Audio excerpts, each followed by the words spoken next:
Hey, how's it going, guys, and welcome back. So recently on the channel, I've been taking more time to explore some of the more classic monster taming titles in the genre, whether they be through my own intrigue or fan request. As of such, today I wanted to discuss 5 classic monster taming games that I think you guys should play, and while I think most of you will probably see these coming if you've been following my channel for a while, I still want to reiterate that so far from what I've played from each of these experiences, they're all quite enjoyable, and I'll explain why here. Now, quickly before we dive in, I do want to say that this is not the first classic monster taming video that I've done. A while back, I put together a list of 10 classic games that people, including myself, should check out. A lot of those games I hadn't checked out until later on, but we discussed games like Jade Cocoon, Spectrobes, Fossil Fighters, and more. So make sure to check it out because you might be expecting to see certain games in this list, and if they're not here, they might be there. Anyways, all that being said, make sure to sit back, relax, and let's dive in.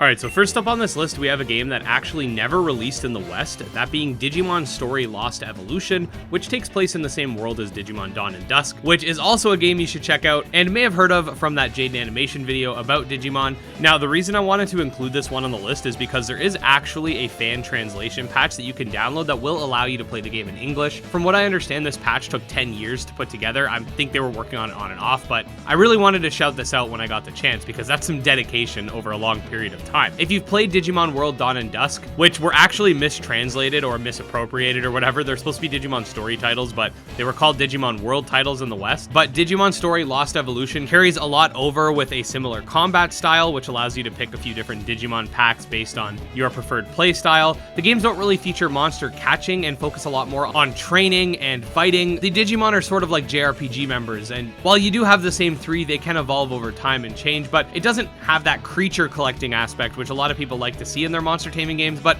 nevertheless, it has gameplay that's very synonymous with the aforementioned Digimon World titles and features its own unique plot where essentially you're whisked away into the digital world and gotta figure out what's going on over there. I know it's pretty typical, but I also have yet to dive further into the game, so there's likely a lot more implications than I'm letting on in this very surface level video. If you want to know how to get the fan translation patch, I will leave a link below to a guide that I made showcasing just that. Okay, so for this next game, we recently just did a Let's Try, and I've got to say, it's pretty fun.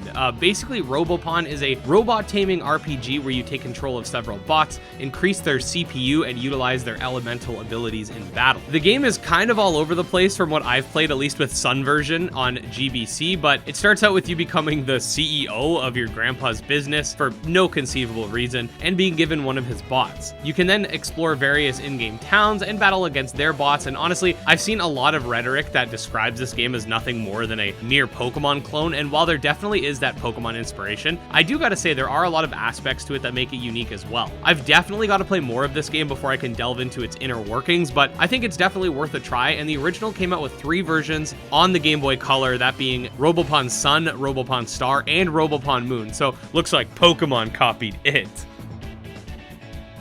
Okay, so I'm pretty sure the majority of you guys watching have never heard of this game, and that's because it's extremely niche and is the earliest example of a monster taming game that we could find, dating all the way back to 1985, that being Cosmic Soldier, a title released for old school PCs. Now, the game as it is cannot be purchased or found really anywhere and is actually available on the Abandonware website and is obviously free to play because I guess it's so old that the trademark doesn't even belong to anyone anymore. That being said, Cosmic Soldiers in many ways mirrors the DDS Megami Tensei games that came after, and it's kind of interesting because the first Megami Tensei came out in 1987 whilst Cosmic Soldier came out 2 years earlier. I feel like there's a lot of inspiration that came from Cosmic Soldier there because the game features these randomized dungeons that you explore. There are these weird humanoid aliens that you have to defeat in combat. Upon defeating them, you have a few options, one of which allows you to recruit them to your team, and you can continue to explore from there. I put out an entire video discussing Cosmic Soldier, and that was the first video in our Monster Tamer Classic series, which was supposed to be a deep dive into different classic monster taming games. Granted, that's the only one in the series so far since we've mostly just been playing a lot of the old school monster taming games instead, but definitely go check out the video because the amount of similarities between this game and Megami Tensei really makes me believe that there was a lot of inspiration taken. Now, do note, this is not a child-friendly game. In fact, it is a little bit depraved. Apparently, that android character that you're seeing on the left can be slept with. I'm not too sure exactly how that works. I'm sure Krillin from Dragon Ball Z can tell you all about that, but just keep that in mind. Don't show this to your kids. Alright, another title that we recently showcased on the channel, and I have played a bit on my own too, are the Metabots GBA games, which came in two versions, one for Metabi and another for Rokusho, with both games revolving around the Medabot featured on the cover art. Now, what some people might not know about Metabots GBA is that these games are actually remakes of Medarot 2, a Japan-only Metabots title that came out for the Game Boy Color. The game itself features 3-on-3 combat, where you must locate and destroy the various parts on enemy Metabots in order to win. The only captured footage I have of the game is from our Let's Try, which we did the beginning section, so you won't be seeing the 3v3 here, but I digress. Something that I think is really cool about this game is it follows the characters from the anime, which I think is where most people would have started with the franchise anyway, so you get that little bit of a nostalgia trip. Unfortunately, if you've watched my What Happened to Medabots video, you will know that there has been issues with the IP in the West due to some alleged trademark stealing, and so basically we're not going to get any Medabots games anytime soon here, so if you do want to delve into Medabots, these are the only localized games as of right now.